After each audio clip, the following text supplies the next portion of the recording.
pessoal, muito bom dia para todos que estão nos assistindo nessa live aqui sábado, 11 horas da manhã, tá? Então a gente vai falar hoje, gente, bom dia Keila Portugal, bom dia Palmitaria da Ladeira, Carol, minha filha, cadê você que eu nunca mais te vi, gata? Três Marias Confeitaria, com minha amiga Candra, M Brito, Maria, bom dia para todo mundo. Gente, vamos lá. O tema da live de hoje vai ser sobre gestantes, tá? Eu vou até colocar aqui, fixar. Tentantes, gestantes e puérperas. Cuidados na quarentena, vou botar assim. Cuidados na quarentena. E, se eu não me engano, fixa aqui, não é isso, meu Deus? Aqui, pronto. Pronto, fixei o comentário, tá? Vamos lá. André está aí também com a VIP Geral Eventos. Carolina Sacramento também entrou. Vamos lá, gente. Gostaria de agradecer imensamente a participação de vocês. Candra, muito obrigada, gatíssima. Certo, gente? Então, o tema da live de hoje, certo, vai ser sobre tentantes, gestantes e puérperas. Quais os cuidados que devem ter na quarentena? Tentantes, para quem não sabe, são aquelas mulheres, né, que estão tentando engravidar, tá? Muitas vezes tem algum problema, né? Às vezes na reprodução, tem algum problema na fertilização. Não só ela, mas também no caso, o pai da criança, né? Então, de repente, esse casal está tendo aí problemas com a fertilidade. Então, eles precisam fazer alguns acompanhamentos com nutricionista, às vezes com clínica de fertilização, né? Com obstetra, com os profissionais que vão cuidar, né, dessas pessoas para que possa, de repente, ter uma melhor fertilização, né, muitas vezes alguns níveis, por exemplo, de vitamina D, níveis baixos ou inadequados, né, de minerais e vitaminas, eles podem contribuir também para a infertilidade, síndrome do ovário policístico, endometriose, também podem contribuir para a infertilidade. Então, as tentantes, né, são essas mulheres, né, e esse casal, na verdade, os homens também podem ter algumas patologias que também contribuam para essa dificuldade, né, de ter esse bebê, para essa dificuldade na fertilização. As gestantes, né, todo mundo já sabe, né, que são as grávidas, e as puérperas são as mulheres no pós-parto, tá certo? São as que já tiveram seus bebês, né, então, assim, quais são os cuidados que essas pessoas precisam ter durante essa época da quarentena, tá? E para participar dessa live, eu vou chamar, que ele daqui a pouco deve estar entrando, tá? Eu vou chamar, se eu não me engano, a esposa dele já chegou aqui, doutora Cláudia Carreira Ribas chegou, tá? Então, daqui a pouco o doutor Lívios também vai chegar. Eu vou chamar o doutor Lívios Ribas, ele é obstetra, tá? Ele faz, gente, pré-natal de alto risco também. Então, para aquelas gestantes que estão com hipertensão gestacional, com diabetes gestacional ou algum fator de risco na sua gestação, o Dr. Lívios, ele também faz o pré-natal com essas gestantes, tá? O Dr. Lívios, ele trabalha na clínica Profemina e também trabalha na Multiclinic, que fica aqui na Pituba. Certo? Então, profissional super responsável, super conceituado, certo? E que ele também faz parte do Clube Pinguinho, que é um clube no qual a gente faz parte, né, que as pessoas podem se cadastrar nesse clube e ter diversos tipos de benefícios nesse clube. Tem desconto, tem lojas, tem produtos, tem pizzaria, né? Então, assim, tem diversos produtos, tem profissionais também que trabalham, né? Ou melhor, que integram esse Clube Pinguinho, no qual eu faço parte, assim como o Dr. Lívios. E a gente, na verdade, se conheceu nesse clube. Cláudia dizendo, cheguei, mas não sou doutora, não sou da área de saúde. Ok, gata, não tem problema, meu bem, desculpe. Vamos lá. Cláudia, doutor, é porque eu não tô vendo aqui que se ele entrou. Ah, pronto, o doutor Lívios entrou agora. Deixa eu chamá-lo para que ele possa participar dessa live.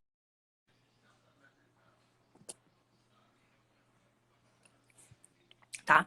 Então, enquanto a gente aguarda ele entrar, gente, então é o seguinte, se vocês tiverem dúvidas, né, sobre essas questões, né, sobre as tentantes, sobre gestantes, sobre puérperas e quarentena, né, quais são os cuidados que nós devemos tomar, né, que essas pessoas devem tomar durante essa quarentena. Por quê? Por exemplo, eu trabalho, né, em maternidade e o que a gente está vendo, na verdade, são os casos, né, aumentarem. os casos aumentarem de gestantes com Covid-19.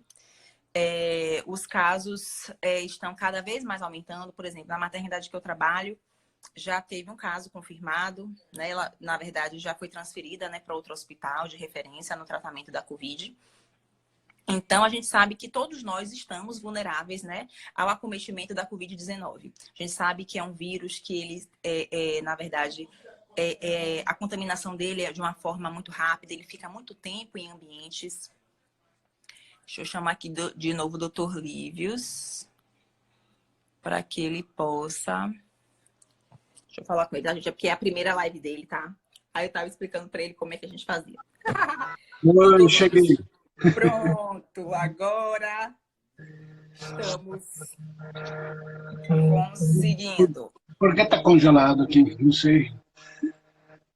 Não, daqui a pouco deve entrar, deve ser alguma coisa também da internet. Se o senhor aceitou o convite, daqui a pouco deve dividir a tela, que aí eu fico na metade da tela e o senhor fica na outra metade.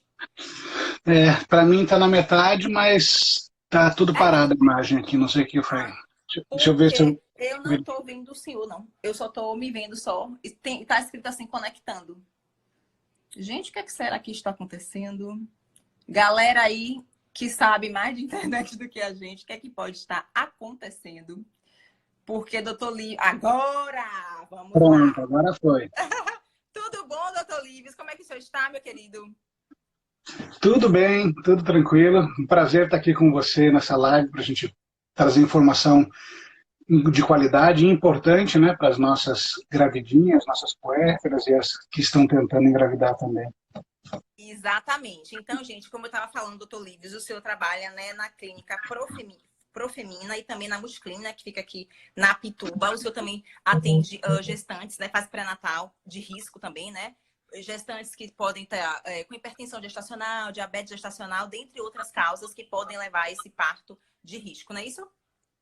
Exatamente. Eu tenho consultório na Profemina, que é no Centro Médico do Português, na Multiclin, onde eu atendo as pacientes particulares de convênio, e também eu faço pré-natal de alto risco na maternidade Climério de Oliveira, né, que é da UFBA, né, da EBSER.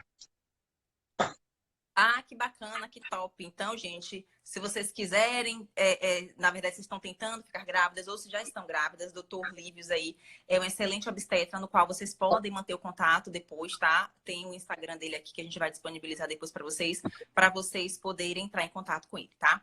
Gente, vamos lá ao assunto, certo? Doutor Lívios, eu já fiz outras lives, né, a respeito de ansiedade, a respeito de exercício físico, né? E, na verdade, eu decidi fazer essa live, até, né, a gente conversou anteriormente, porque as dúvidas são muito grandes. Eu também trabalho em maternidade e o que a gente vê lá é o número crescer de pacientes que testam positivo e, na verdade, são encaminhadas para outras unidades de referência. Então, assim, as gestantes, assim como os idosos, que, na verdade, hoje em dia o que a gente vê, antes a gente focava muito na questão dos idosos, né, que era um grupo de risco muito grande. Só que, pelo que a gente vê hoje, cada vez mais as pessoas jovens, por exemplo, de 40 anos, né? Eu também trabalho numa UPA, na qual a gente viu um bebê de 6 meses que testou positivo para a Covid. Então, a gente vê, na verdade, que a Covid, na verdade, ela é muito... Na verdade, assim, diversas faixas etárias, né? E grupos são acometidos, né, pela Covid. Tá? Então, assim, as gestantes, assim como os idosos, elas também são um potencial grupo de risco para a Covid-19? Sim. Na verdade, a história desse vírus ela está se escrevendo agora, né? Nas palavras do nosso antigo ministro da Saúde, inclusive. E o mundo está conhecendo o coronavírus nesse momento. O que a gente tem de informação são relatos de casos lá da China e posteriormente da Itália, da Espanha e agora surgindo alguma coisa dos Estados Unidos, né? E estamos vivendo a nossa ainda incipiente experiência aqui no Brasil. Alguns estados estão mais acometidos, a Bahia, graças a Deus, por enquanto está bem controlada, né? A gente está tendo uma progressão lenta, né, da doença, mas está crescendo, né?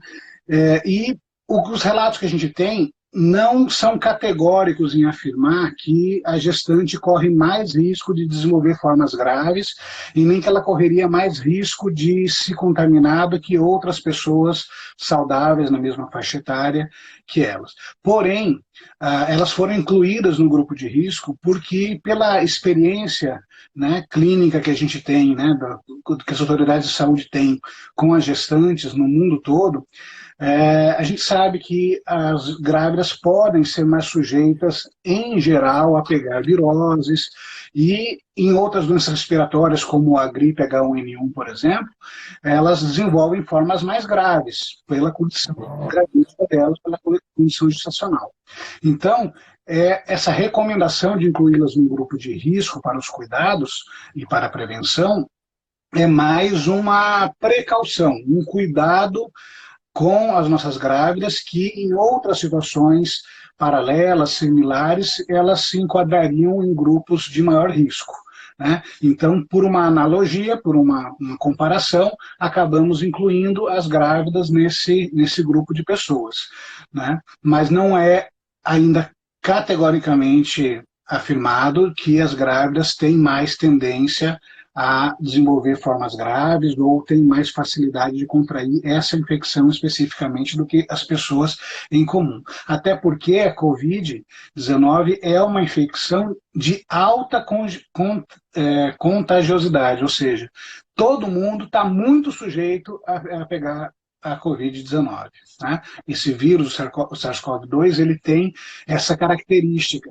Né? Se nós pudéssemos fazer a testagem da população toda, a gente ia ver que tem muito portador assintomático do vírus, que tem muita gente que está contaminada já e nem sabe, nem tem sintoma muito leve que nem relaciona. Né?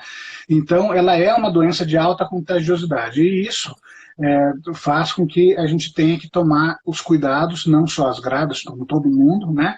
Mas as grávidas a gente redobra essa atenção de que é um grupo especial, onde sofre alterações do seu sistema imunológico próprias da gravidez, do período pós-parto também, e que devem tomar cuidados em geral com outras doenças infecciosas, inclusive a Covid-19. Entendi. Doutor, agora me veio uma pergunta. Na hora do parto, existe algum cuidado diferencial com relação à transmissão da Covid-19? Por exemplo, está tendo, sei lá, uma preferência por algum tipo de parto nesse momento? Ou então o senhor e a equipe médica está tendo mais cuidados, que na verdade já tinham, sempre teve, né? Cuidados, eu digo assim, no momento desse parto, está tendo algum cuidado diferente do que comumente tem na hora desse parto, eu digo assim, para evitar a contaminação do coronavírus? Até para vocês, para nós, profissionais de saúde, né? Porque a gente sabe que nós também somos um potencial grupo de risco, né? Já que estamos lidando o tempo todo, né? Com diversos pacientes. Então, assim, há algum cuidado extra que está sendo tomado? Ou se é necessário, também se não é necessário, algum cuidado extra no momento desse parto? Sim, essa é uma pergunta que tem várias subperguntas dentro. Então, vamos lá. É um assunto bastante complexo. Porque né? me veio isso agora, com relação Certo. ao que você está falando, aí eu peguei e me veio isso na cabeça agora. Sim, pode falar. Então, vamos lá, vamos por partes. Primeiro, em relação ao tipo de parto, se existe algum tipo de parto, seja cesárea ou parto normal, que seja preferível por conta dessa pandemia da Covid-19. Né?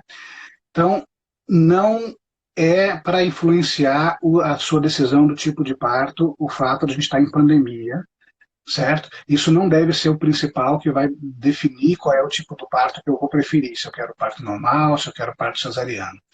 Não existe indicação médica para nenhum parto preferencialmente por causa do risco de se contrair Covid.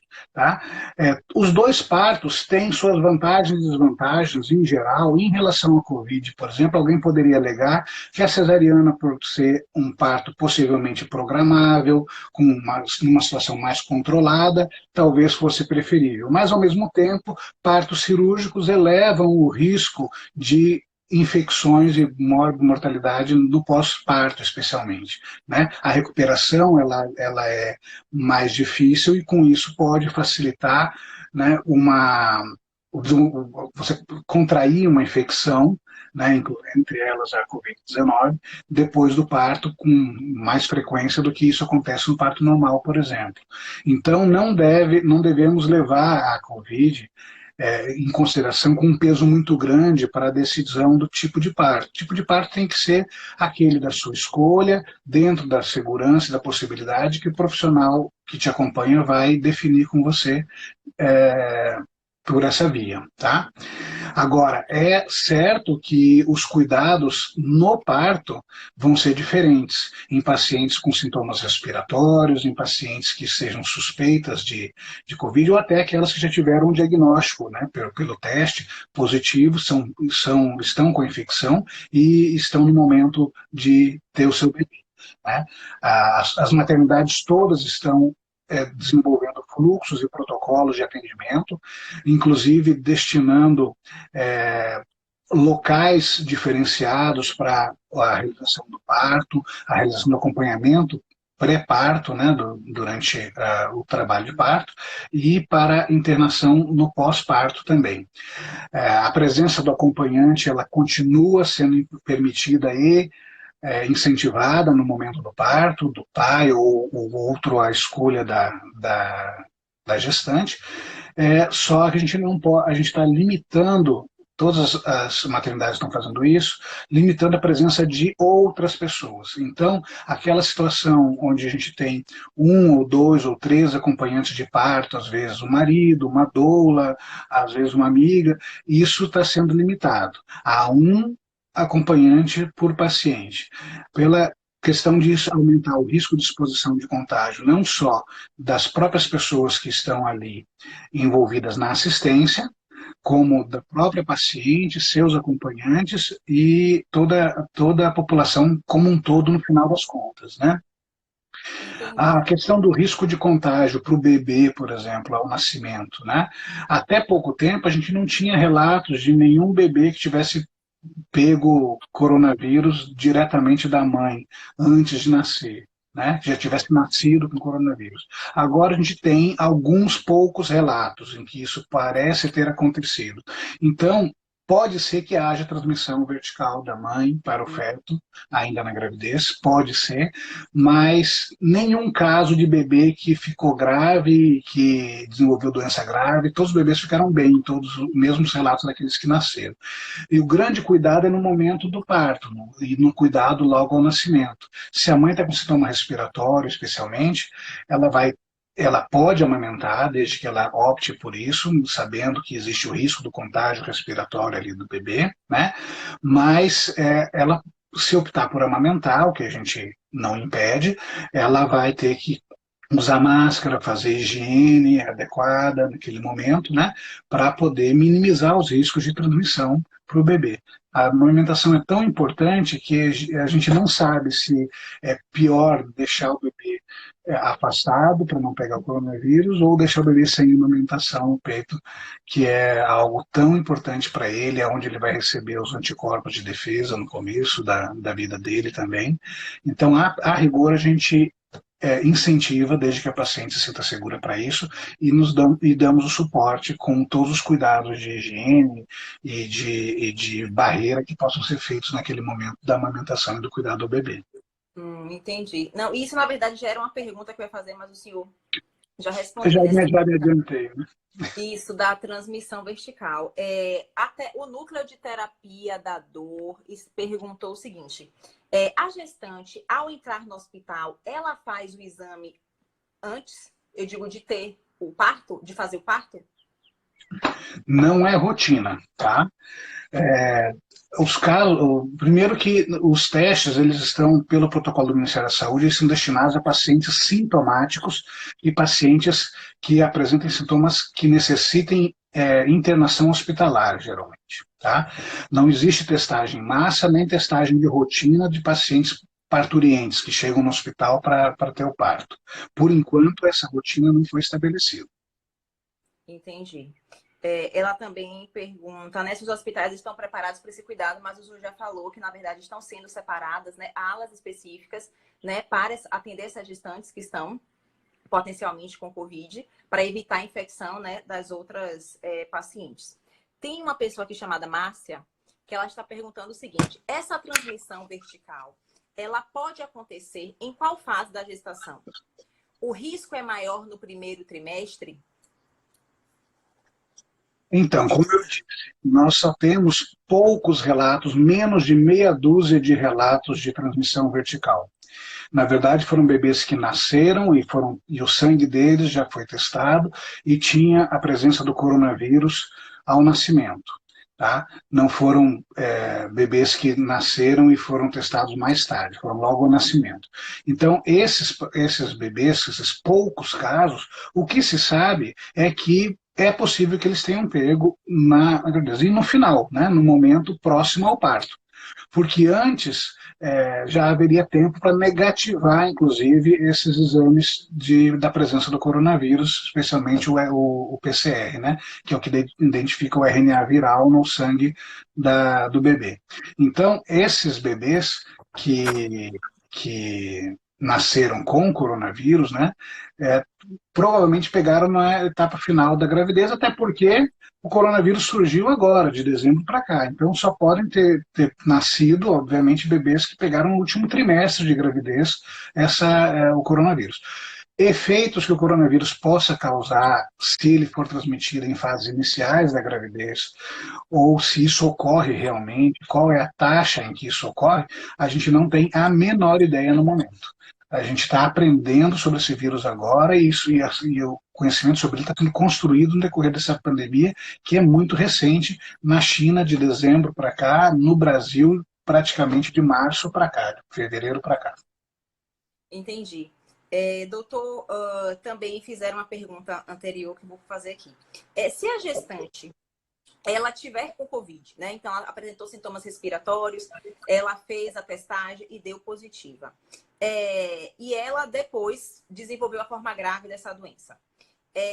Qual é o tratamento dela? Né? Claro que ela vai ser internada, lógico, mas ela pode tomar essas medicações, se eu não me engano, é cloroquina, ela fica no respirador, né?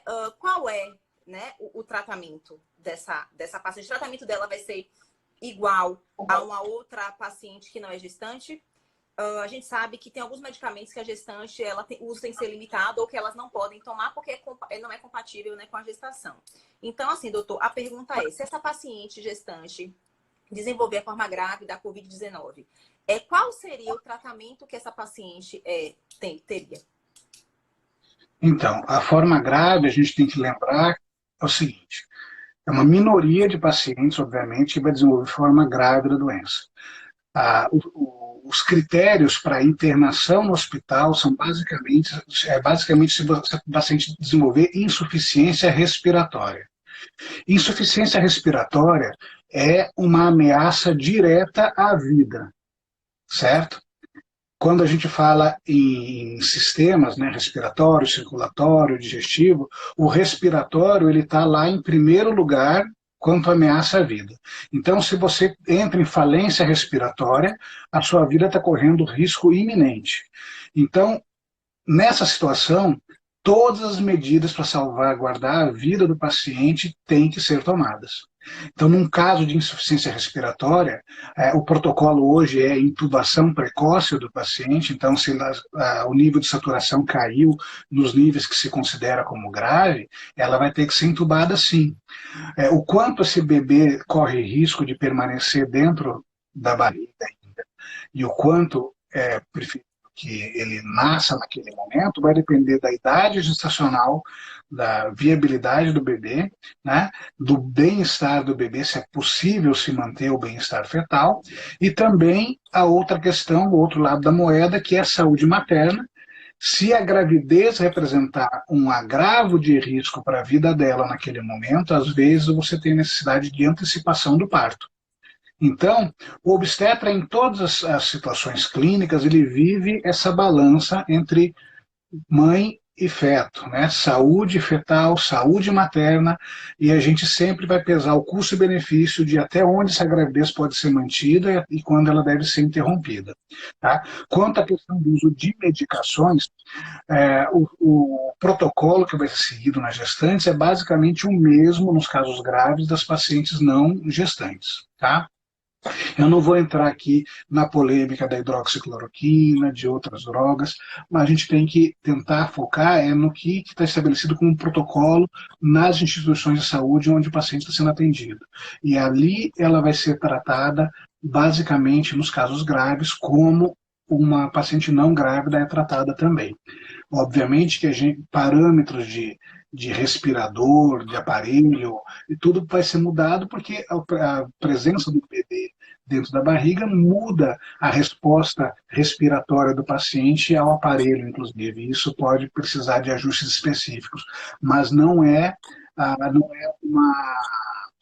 existe um tratamento muito diferente para grávidas do que para pacientes não grávidas na mesma situação de gravidade da doença. Entendi. Doutor Letícia perguntou aqui, bom dia, né? Vocês acham melhor esperar mais um tempo para engravidar devido à pandemia? Então, no caso, ela deve ser uma atendente, né? E ela está fazendo essa pergunta. Eu sabia que essa pergunta ia vir, né? O planejamento da gravidez, ela é uma situação muito individual. E cada pessoa vai ter que optar por adiar esse plano ou mantê-lo, tá? Não existe uma recomendação oficial de que se deva retardar o plano de engravidar nesse momento. Então vai depender muito do caso de cada um, né? Vai depender se o paciente tem comorbidades, né? Tem outras doenças, né? Vai depender da idade desse casal, da dificuldade ou não que esse casal está tendo para engravidar. Então, a rigor, os casos têm que ser muito individualizados, certo? Eu entendo que exista uma ansiedade, uma preocupação quanto ao futuro, né, próximo, né, como é que essa doença vai evoluir, será que engravidar nesse momento é uma boa ideia, né? Mas é uma decisão que você deve tomar baseada na sua situação e em conversa direta com o seu obstetra, com o seu médico cuidador, ou se você tem alguma doença, conversar com o seu médico assistente, o clínico que acompanha essa doença, para chegar a um consenso sobre isso. Não vou aqui dizer que não devam engravidar, né? Mas é uma coisa a mais que deve ser levada em consideração para o planejamento nesse momento. Entendi. Então, na verdade, doutor, é uma coisa muito individual, né? Porque, imagina, né? Se de repente a idade desse casal já é uma idade mais avançada, né? E eles já estão tentando há um tempo, e de repente esse desistir pode comprometer mais ainda, né? Ó, Essa gestação, né? isso. A gente sabe que nos limites de idade, né, mais avançados, a gente está correndo contra o tempo na possibilidade de engravidar, né? Então, isso pode realmente, o fato de você vai atrasar por quanto tempo? Quando é que isso vai estar controlado? 6 meses, um ano, dois? E aí, a cada mês que passa, às vezes, para esses pacientes que estão numa faixa etária mais elevada, pode fazer muita diferença na possibilidade de engravidar depois, né?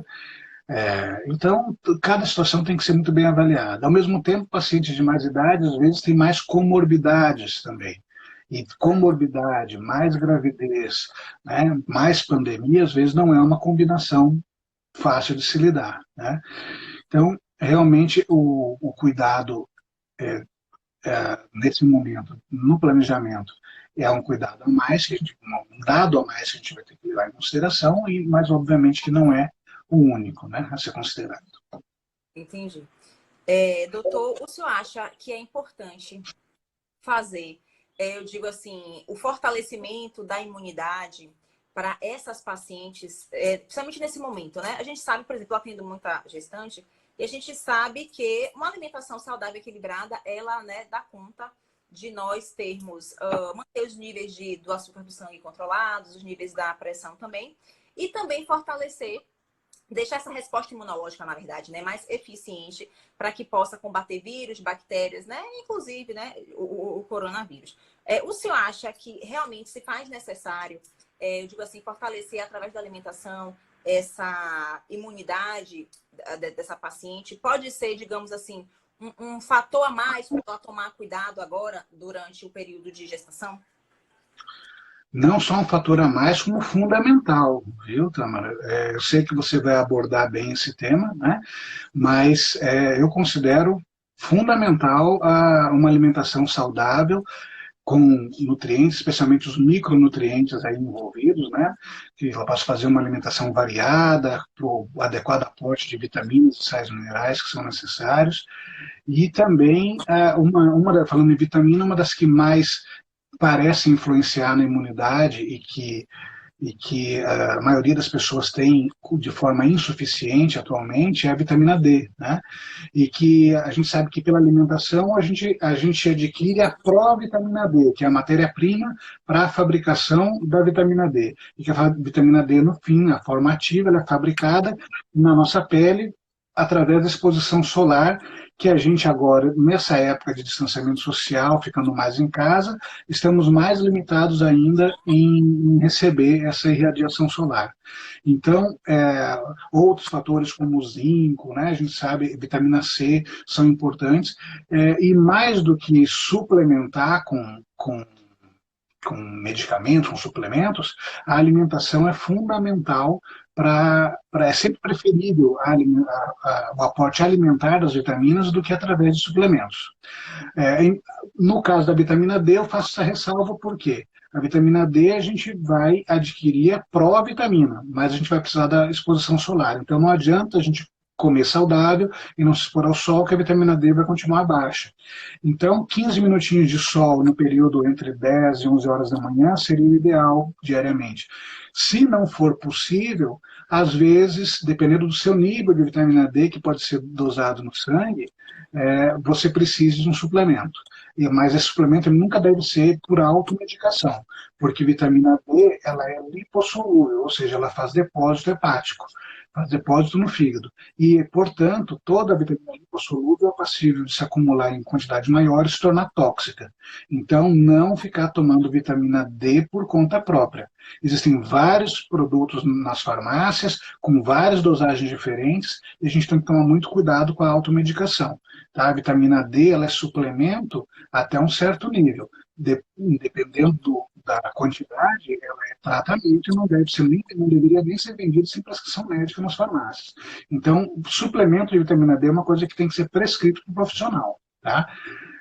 Agora, a alimentação que você vai abordar, vai falar, é fundamental, com certeza. Além de tentar se manter ativo, de tentar se manter mentalmente saudável nesse período, que é uma outra coisa que você já me disse que falou em outra live, né, da questão da depressão, de você estar dentro de casa, os conflitos familiares também tendem a se exacerbar, né? A gente tem um outro cuidado com as nossas mulheres e com as nossas gestantes, que é o aumento dos índices, isso já está documentado, de violência doméstica nesse período de quarentena, de isolamento social. Então, é um problema multifatorial. Né? E isso que a gente nem está falando do problema econômico, que está também preocupando todo mundo. Né? Mas, respondendo especificamente a sua pergunta, fundamental uma alimentação saudável, adequada nesse período. Ótimo. Letícia perguntou o seguinte: ela tem 37 anos e o marido dela tem 49. E ela está com medo da pandemia, receio de engravidar, na verdade, né, na pandemia, e está preocupada com a idade. Né? Mas é a questão que o senhor falou, que essas decisões precisam ser feitas de forma individualizada, né? Ver há quanto tempo que ela está tentando ficar grávida, né? E conversar sempre com a obstetra. E, na verdade, essa decisão, acredito que seja muito do casal, né? Se vale a pena Sim. esperar ou não, há quanto tempo está tentando, né, doutor? O que é que você acha? É isso. Repito aquilo que eu tinha falado e o que você falou agora. É uma decisão muito individual. Tem que ser ponderado, tem várias questões têm que ser ponderadas e a ocorrência da pandemia no momento é uma delas. 37 anos para a mulher não é uma idade limite. Né? Ela pode até retardar um pouco sem maiores prejuízos. Né? Mas isso eu estou falando em tese só pela questão da idade. Tudo tem que ser muito bem individualizado, cada pessoa, cada casal tem que ser visto individualmente. Claro. Letícia também está perguntando: tentantes com dificuldade para dormir, pode tomar melatonina de 3 miligramas? Olha, A melatonina, ela é um hormônio produzido pela nossa glândula pineal, e não precisa você tomar melatonina, basta você ter uma alimentação proteica suficiente, tá? Porque a melatonina, ela é produzida pelo nosso organismo pelo 5-hidroxitriptofano, que vem da alimentação, tá? O triptofano ele vai ser transformado em serotonina ou melatonina, dependendo. Se eu estiver num ambiente claro, de olhos abertos, durante o dia, ele produz serotonina. Se a gente estiver num ambiente escuro, de olhos fechados para dormir, produz melatonina. Então, para dormir à noite, o que eu aconselho? Fica longe das telas de celular, tá? Que essa luz, a luz branca, a luz azul da tela, ela imita a luz solar, então ela dá a ideia para a gente que é de dia, e o nosso cérebro tende a não produzir melatonina. Então, por que é que eu vou tomar melatonina se eu posso produzir melatonina naturalmente da forma correta? Quer dizer, eu tomo meu leite, eu como minha carne, meu frango, meu peixe, eu estou com um bom aporte de triptofano. Por que é que eu não estou produzindo melatonina, não estou precisando colocar melatonina sublingual ou tomar melatonina? Porque provavelmente eu não estou colaborando com a produção natural da melatonina. Eu não estou fazendo aquele A higiene momento do sono, né? de desestressar no final do dia, à noite, né, deixando o ambiente mais calmo, menos barulho, menos luz, né? Vou, vou me deitar num ambiente escuro. Não, eu quero ficar olhando TV, o celular, eu quero ficar sabendo das notícias, ainda mais as notícias preocupantes da pandemia aí. Quem é que vai dormir à noite, né? Então, a princípio, eu não recomendo o uso de melatonina, não recomendo o uso de medicações, nem as ditas naturais, nem sedativos ou indutores do sono, né? Antes da gente corrigir todas as outras questões que estão envolvidas no problema da insônia. Exatamente. Por exemplo, gente, aveia, banana, abacaxi. São alimentos que também contribuem para, né, são ricos em triptofano, que contribuem para a produção tanto da serotonina quanto da melatonina, né? Como o Dr. Livius falou, vai depender aí de como esteja o seu ambiente, né? Essa questão também da higiene do sono se faz muito importante, que é o quê? Desligar, né, a questão do celular, colocar longe, né? Até muitas vezes o LED do ar-condicionado ou então da televisão, isso pode também prejudicar a questão do seu sono. Então, assim, colocar tudo num ambiente escuro, né? Fazer o seu quarto um ambiente escuro e tentar, na medida do possível, né, doutor, levar os problemas, digamos assim, quanto menos problema você levar para a cama, melhor, né? Então, você já desestressar um pouco, né, antes de dormir, pelo menos assim, 2 horas antes de dormir, para que esse sono ele possa acontecer, né, da melhor maneira. Tiago, doutor, perguntou. A noiva dele já está tomando vitamina D há 2 anos, após um transplante de medula que ela fez. E se esses 2 anos, tomando a vitamina D, podem ser prejudiciais para ela? Olha, eu acredito que ela não está tomando a vitamina D sem acompanhamento, Também. né? E se ela está tomando de forma contínua, muito provavelmente é uma dose de suplementação básica, não deve ser algo para corrigir uma deficiência de vitamina D importante, né? Então, a vitamina D, eu sei que eu falei aqui de toxicidade, tudo, agora a gente precisa de níveis bastante altos, bastante acumulação de vitamina D para que isso ocorra. Então, e vitamina D é facilmente dosada no sangue. Se está na dúvida, faz um exame, procura um médico, tira essa dúvida. Não é melhor fazer um exame da vitamina D? Mas eu acredito que se ela está tomando, e se ela fez transplante de medula, eu tenho certeza que ela está fazendo acompanhamento médico. E se o médico está acompanhando e mantém a orientação da utilização, é porque está correto, ela não está correndo risco nenhum. Com certeza. Outra coisa, Thiago, pacientes, por exemplo, bariátricas, né, que já fizeram cirurgia bariátrica, muitas vezes elas precisam de uma suplementação, digamos assim, no decorrer da vida dela. Claro que ela pode, né, não vai ser de forma ininterrupta, né? São fases cíclicas que muitas vezes ela pode ter uma maior deficiência, por exemplo, de vitamina D no momento, depois no outro momento ela pode ter deficiência de vitamina B12. Então tem pessoas que realmente precisam de uma suplementação, né, no decorrer da sua vida. Não significa que vai passar o resto da vida tomando suplemento. suplemento. Mas em algumas fases da vida, né, ela pode precisar sim de algum suplemento. Então, é como o Dr. Lívios falou, se a sua noiva está fazendo essa suplementação, ela deve estar, né, fazendo com acompanhamento médico, e esses níveis de vitamina D devem estar sendo acompanhados através dos exames, né? Então, de repente, pode ser uma dose de manutenção, né? A gente não sabe. Outra pessoa aqui, Dr. Lívios, Dean Ramos, perguntou se tomar a vacina da gripe para prevenção, né? No caso do H1N1, não é do Covid, porque para Covid não tem vacina ainda, tá certo? É o que, na verdade, os cientistas estão testando, tá? Na verdade, estão tentando fazer, tá? A gente sabe que tá tendo uma corrida aí em tempo celery para fazer essa vacina, mas a gente sabe que essa vacina, muito provavelmente, pode ficar pronta só daqui a 1 ano, 2 anos, tá? Então, se tomar a vacina da gripe contra o H1N1, que é a influenza, né? Para prevenção, pode mascarar os sintomas da Covid em gestantes?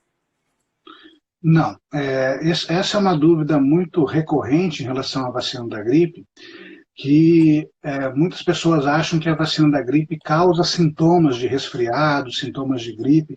A pessoa, logo que toma a vacina, pode ter uma reação de um quadro de resfriado, de um quadro gripal, porque tomou a vacina. Isso não é verdade. A vacina da gripe não causa esse tipo de reação.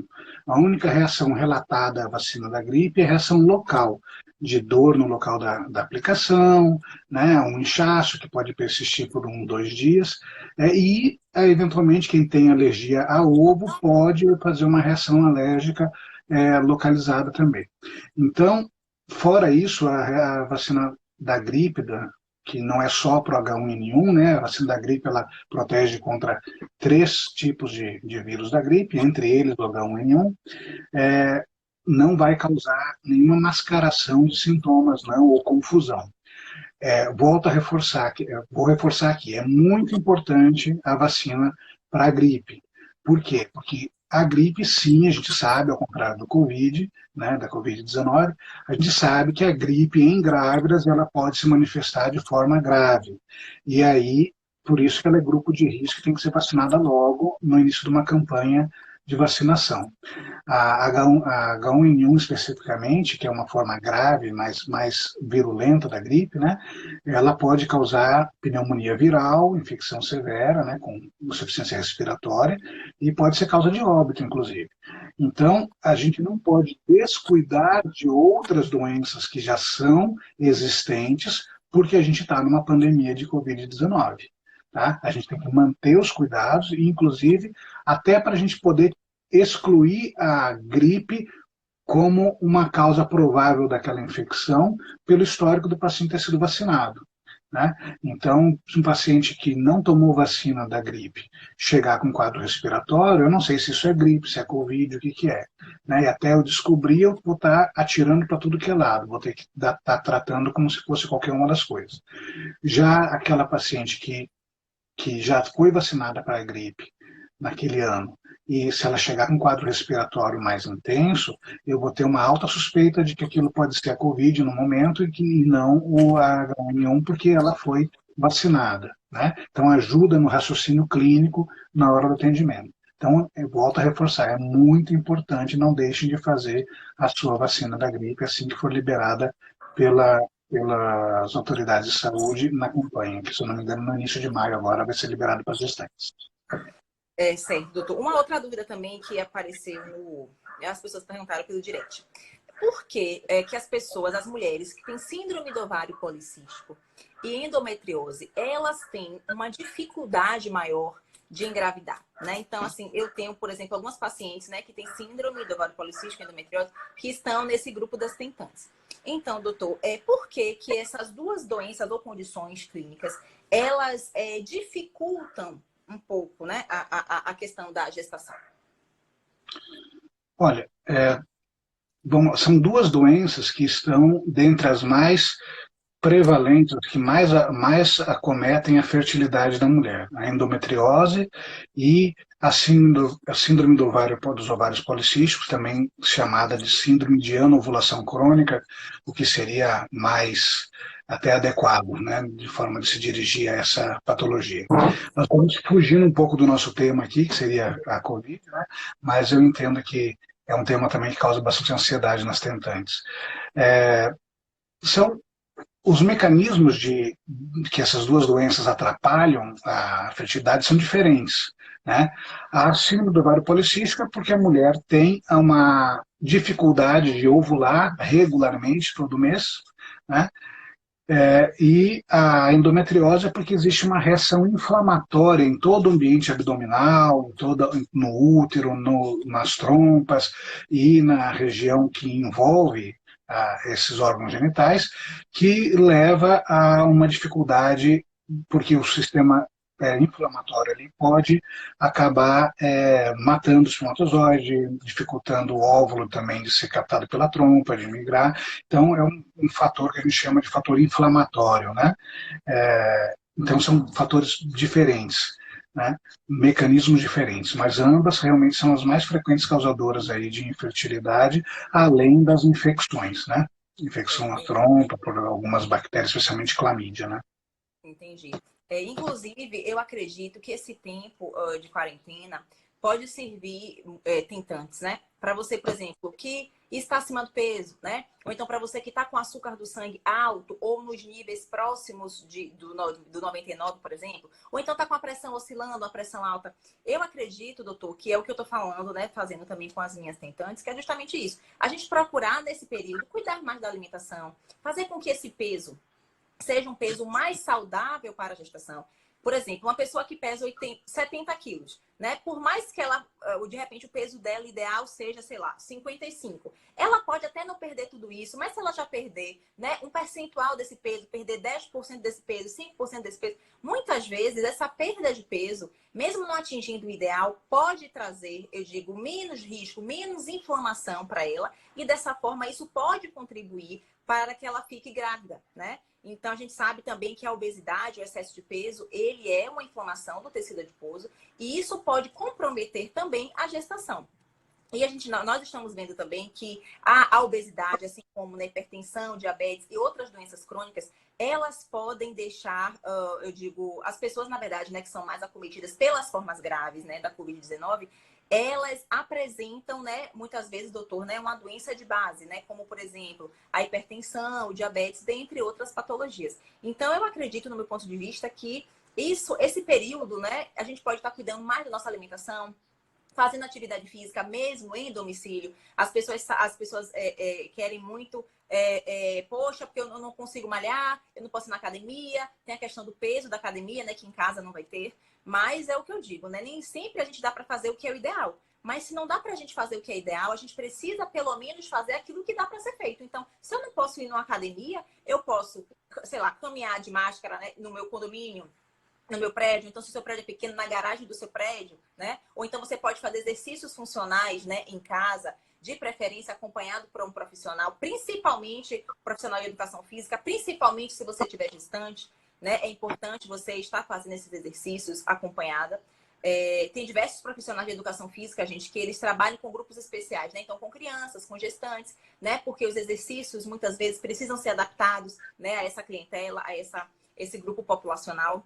Então, eu acredito muito nisso, né? Com relação à alimentação para o fortalecimento, né, do sistema imunológico, melhorar a nossa resposta imunológica, nós precisamos, como eu falei, né, sempre ter uma alimentação, gente, saudável e equilibrada. Evitar radicalismos, evitar dietas muito restritivas, porque essas dietas restritivas, elas podem, num primeiro momento, reduzir um pouco da nossa resposta imunológica e isso comprometer, nos deixar mais vulneráveis, né, ao acometimento da Covid-19.